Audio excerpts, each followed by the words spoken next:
मराठीला अभिजात भाषेचा दर्जा दिला असताना आणि मराठी भाषेच्या जतन संवर्धनासाठी प्रयत्न केले जात असताना दुसरीकडे मराठी माध्यमांच्या शाळा बंद पडण्याची भीती आहे। राज्य शासनाने संच मान्यतेबाबत लागू केलेले जाचक नियम, त्रुटींमुळे रिक्त राहणाऱ्या शिक्षकांच्या जागा आणि 20 पेक्षा कमी पटसंख्या असलेल्या शाळांचं स्थलांतर करण्याचा निर्णय हे 3 मुद्दे राज्यातील मराठी शाळांच्या मुळावर उठलेत।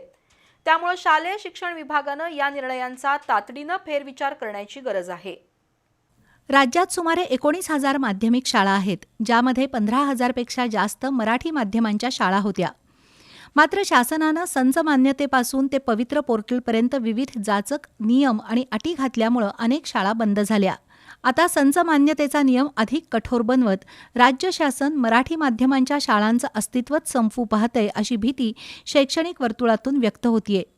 सध्या राज्यात 8,152 शाळा फक्त एका शिक्षकावर सुरू आहेत, तर 394 शाळांमध्ये शिक्षकच नाहीत। या बाबींवर उपाययोजना करण्याऐवजी शिक्षक भरतीच्या नियमात क्लिष्ट बाबी घुसडल्यामुळे मराठी शाळांचं अस्तित्व धोक्यात येऊ लागलंय। शाळा सुरू झाल्यानंतर ऑक्टोबर महिन्यातील 20 तारखेला शाळेत उपस्थित असलेल्या विद्यार्थ्यांची संख्या मोजून त्यानुसार संच मान्यता केली जाते। मात्र त्यासाठी विद्यार्थ्यांचं आधार कार्ड असावं लागतं। जे विद्यार्थी मागील वर्गातून पुढे आलेले आहेत, मात्र काही कारणामुळे ज्यांचं आधार कार्ड बनलेलं नाही, ते विद्यार्थी संच मान्यतेतून वगळल्यामुळे अनेक शिक्षक अतिरिक्त झालेत। त्याचा परिणाम शैक्षणिक दर्जावर होतोय। त्यामुळे शाळेत हजर असलेल्या विद्यार्थ्यांच्या संख्येवरच संच मान्यता करावी अशी मागणी पुण्याच्या शिक्षक भारतीचे अध्यक्ष दादा लाड यांनी केली। समजा एखाद्या वर्गामध्ये 40 मुलं हजर आहेत, परंतु प्रत्यक्षात 5 विद्यार्थ्यांचं आधार कार्ड नसल्यामुळे किंवा आधार कार्ड मिसमॅच व्हायला लागले, त्यामुळे तुम्ही तिथं 35 विद्यार्थी धरताय। त्यामुळं शिक्षकांची संख्या कमी होणार आहे। तर माझी पहिली मागणी अशी आहे की आधार कार्ड जर विद्यार्थी प्रत्यक्ष शाळेत असेल तर आधार कार्ड मिसमॅच होत असेल तर तो विद्यार्थ्याला तर ग्राह्य धरलं पाहिजे, ही माझी पहिली मागणी।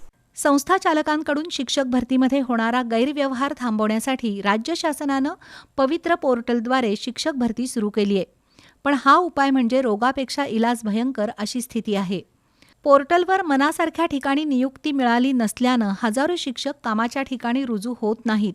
त्यातूनही विद्यार्थ्यांचं प्रचंड नुकसान होतंय। त्याला जबाबदार कोण याचा विचार शिक्षण विभाग करतच नाही। तसंच 20 पेक्षा कमी पटसंख्या असलेल्या शाळा बंद करण्याचा आणि तिथल्या मुलांना 8 ते 10 किलोमीटर अंतरावरील शाळेमध्ये स्थलांतरित करण्याचा निर्णय म्हणजे गोरगरीब बहुजन वर्गाला शिक्षण नाकारण्याचाच प्रकार असल्याचा दावा दादा लाड यांनी केला।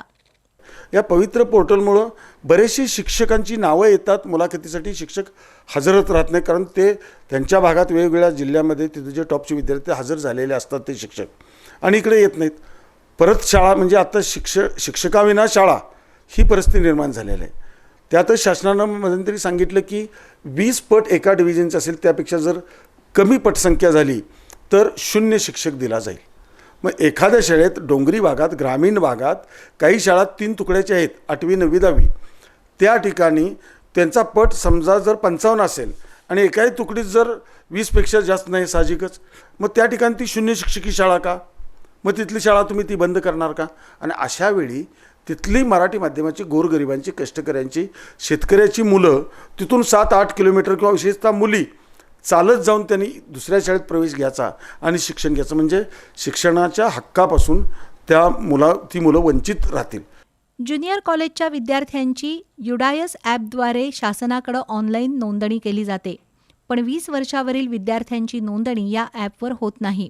त्यामुळे जिल्ह्यातील अनेक ज्युनियर कॉलेजमध्ये प्रत्येकी 20 ते 50 विद्यार्थ्यांची नोंदणी झालेली नाही। त्यातूनही शिक्षक संख्या, अनुदान आणि अन्य बाबींवर गंभीर परिणाम होत आहेत।